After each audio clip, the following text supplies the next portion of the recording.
Hawak na rin ng pulisya ang listahan ng mga taga-showbiz na sangkot din sa droga. At kanina nga napatay ang pusher na nagsusupply daw ng droga sa mga artista.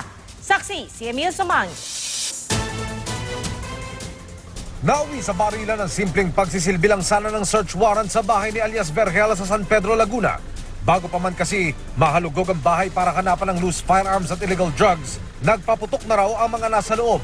Yung na-neutralize na suspect unang tinutukan yung ating mga kasamaan at no recourse talagang nag-react din sila.